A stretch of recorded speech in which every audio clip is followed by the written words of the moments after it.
Hey, Eric here with Complete MTG. Today we're taking a closer look at my set of Power 9. Now, I was originally going to take these out of the Perfect Fit sleeves, but once I saw them on camera, I realized, oh, they look just fine. But I did bust out the gloves just in case, because these are, or most of these were at one point graded, and we want to make sure that nothing, absolutely nothing, affects that score in any way possible. So, I'm going to go through each card and just talk a little bit about each one. How I acquired it. I won't go into prices that I paid for them, but I did get it for most of them a lot cheaper than their going rate. And I'll kind of mention like which ones I, kind of ponied over the full price for, and which ones I just got at a really good deal. So let's put these to the side and start with, well, I guess let's start with Mox Pearl. All right. Now I need to bust out the ruby as well, because these I bought together. And they were, interestingly, both graded with a BGS of 6. Now, looking at them just straight up, there is no reason for them to be graded as 6 when you look at them. But, unfortunately, during this time, when they printed this an unlimited set, one thing that was really common was roller lines. Now, you can't see them just looking straight at them, but they're there. So let me see if I can show you. We get a little bit closer and get a reflection going. Might be able to see it a little easier on this side. There you go. You can see it right there. It's really faint. It's a little bit more obvious in person, but not by much. So that line that goes all the way across, it's also on the back side as well. There you go, you can see that.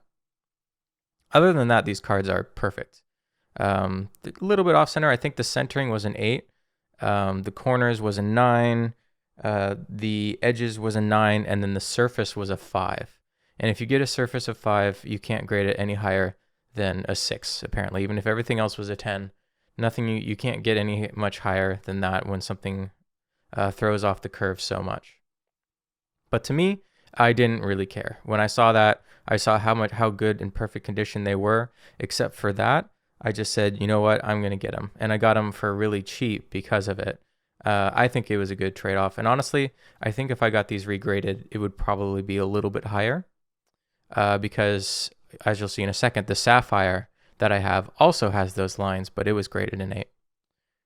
The Pearl, you can also see, it has a line up here, but it also has a line there at the bottom. There, you can see it just barely. And on the back, same deal. Really hard to see. If I can get it, there it is. There's the line. So it's unfortunate, but I couldn't beat the deal that I got on these. And the fact that they look so good. When you see them, when you have them both in a perfect fit sleeve and a regular sleeve, you can't see it at all. You can only really see it if you take it out of both sleeves and look at it at the right direction of light. So there we go. There's the Mox Pearl and Mox Ruby. Let's go on to the Mox Emerald. Okay, so this one was BGS graded, so I got the card here. I took them out of their protective covering because I really wanted to have them my complete set of unlimited in a binder. So that's why I took them out. But here again, you can see centering 9, edges 9, corners 9.5, surface 7. Because again, we've got those roller lines, those dreaded roller lines. They were really common during this time, and it affects the grading of an otherwise absolutely perfect card. You can see it on the back here. I'm gonna hit the light. Yep, there it is. Now this one's not quite as bad as the Pearl and the Ruby in terms of the lines. You can only really see that one, and it's really, really faint. But still, that for some reason they grade it low enough to give it a 7. So there we go. This one I paid pretty much normal price for. Okay, let's move on to the Mox Jet. This one was also graded an 8, but I did not save the card. About halfway through getting my set of Power 9, I started collecting and keeping the grading little sheets, these little pieces of paper here. But the Jet was also that way. I'm not sure if this one actually has printing lines. I haven't really checked. It doesn't look like it. Yeah, I don't think there's any lines on this one. So it's just a matter of centering. It looks like it's a little low on the front, also on the back. And you can see on the back, it's a little bit worn on the black part. Not too much. It's pretty darn good. I mean, looking at BGS 8, just by looking at it with the naked eye, it's hard to really see why they would grade something like that. But again, I mean, this set is just perfect, except for those roller lines. This set is just immaculate in every way possible. At least in terms of me, like, I don't really feel the need to get like a 9.5 or a 10 graded for these things. There's such a small difference when you start looking between an 8 and a 10. To the naked eye, it's pretty much indistinguishable. So there we go. That's the Mox Jet. Now let's look at the Mox Sapphire. This one was graded an 8. With a centering of 10. Look at that. Edges 9, corners 9, and surface 7. Again, those roller lines just killing the grades. I don't think you can see the roller lines on the front. Nope. On the back, though, you can see along the bottom. Yep. There's the roller line. That's the reason it's graded a 7. Other than that, absolutely perfect. Centering 10. I mean, that's probably, at least to me, other than the surface, if it was nicked or had any play damage of any kind, that would be the one way you could really tell if something had any issues. As number one, in my opinion, is surface. And then centering is the other big one. So this just being a centering of 10 just looks so nice. So there we go. Okay, so let's go into those good old blue ones. Let's first look at Time Twister. Now this one I did keep the grading card. BGS 8, centering 8.5, edges 9, corners 8.5, surface 7. I actually haven't looked to make sure that there is a printing line on this card. I don't remember seeing one. But usually when you have a grading of 7, that's the reason why. Not seeing any lines. I don't remember seeing any, so might have just been the surface. Centering was a little bit of an issue on the back. You can see it's definitely on the left on the back. On the front, it's pretty good. It's actually a little bit to the right on the front, but not bad.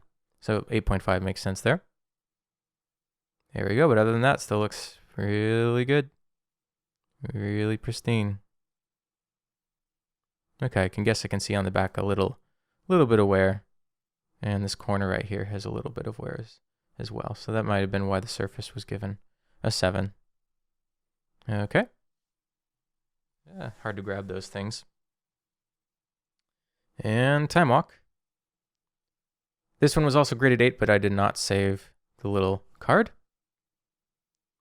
Every card, I just want to check the printing lines again. I forget sometimes which ones had printing lines and which ones didn't. This one does not look like it has any printing lines. So, really good condition. Centering looks pretty good. A little bit, tiny bit to the left on the front. On the back, we can see a little bit of a nick on the edge.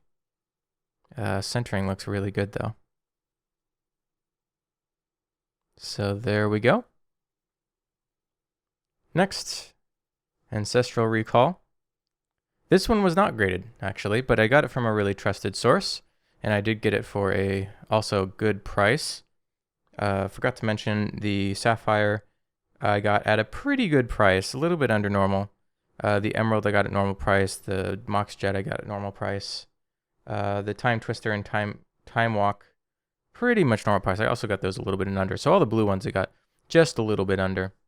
Now this one you can notice, well, maybe not so much on camera, depending on how the lighting is. This one was just a little bit faded, like not exactly faded. How do I put it? It's just a little bit of, it was out next to the sun for a little bit. So it has a slight yellow tint in the white of the card. It's pretty much not even noticeable. I mean, if you would only know it if you put it up against Power 9 that wasn't slightly yellowed, but it happens. I mean, after 20 years, these things get worn out a little bit, but it's almost unnoticeable on camera. I'm trying to see it now. It doesn't look like you can really notice. I mean, let me put it next to a time walk, which doesn't have that issue. You can tell just a little bit. So I've seen a lot of Power 9 in my days, and this is quite common. Something that was just a little bit of damage by light. Nothing to really worry about. I don't even think, I don't even know if BGS grades differently for that or not. I'll have to send it in for grading. Eventually I will resend the ones in for grading that I didn't have graded. Along the bottom, you can notice a little bit of wear there on the edge. A little nick in the top corner.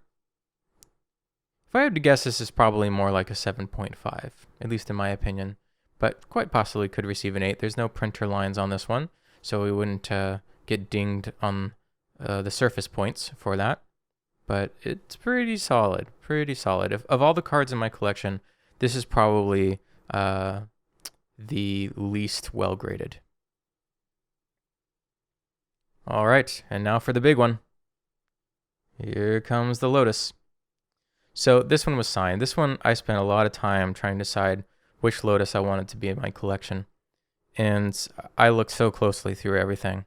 And this was the best graded one that had a ridiculously low price. I couldn't believe how low the price was. Now, when you get them signed, a lot of people say, well, that makes them light play or LP condition. BGS, I think, does grade a little bit lower if they're actually signed on the card. Personally, I like it. The now late Christopher Rush having a signature is cool to me. I don't know. I like it. I like it a lot. And if you look at the card in more detail, everything else about this card is so perfect. The centering is, well, not exactly perfect, but a little bit to the left, but hardly even noticeable. The surface, the rest of the surface of the card, there's no damages on it whatsoever. The back side does have a little printing dot in the corner, nothing out of the ordinary again. No printing lines. Everything else just pristine, so pristine. And the price that I got it for was kind of insane. I almost, didn't even believe it at first. And this is the card that I vetted more than anything else to make sure that it was real. I must have had 10, 20 people look at this card to make sure that this was real, because the price was kind of almost unbelievable. But, people just sometimes need cash fast and need to get rid of them. Totally understandable. But other than that, just a perfect specimen of a Lotus, and I couldn't be happier with it.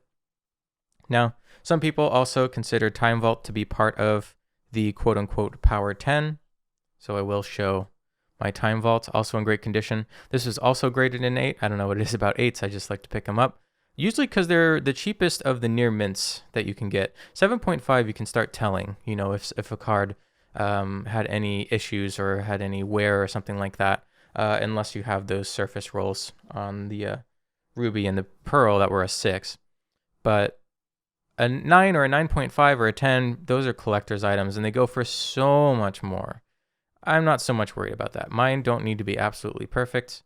I would just like a near mint collection of Power 9. Actually, you can see a little bit of a royal line in that right-hand corner, but it doesn't go all the way across, it looks like. So, there you go. Anyways, I hope you enjoyed this video. Just put them all here again. This is something that took a lot of time, a lot of effort, a lot of money, of course, to finally get them all. But I'm really glad that I finally did. It was kind of a moment in my life where financial situation was good, and I knew that I really wasn't going to have another opportunity to drop that kind of money to get the set. And like I said, I'm just so glad that I actually did. And if you really shop around and spend a lot of times looking through and trying to find good deals, they're out there. They're out there, and you can get these for a lot lower than their going rate. So anyways, thanks for watching. I'll see you next time. Bye.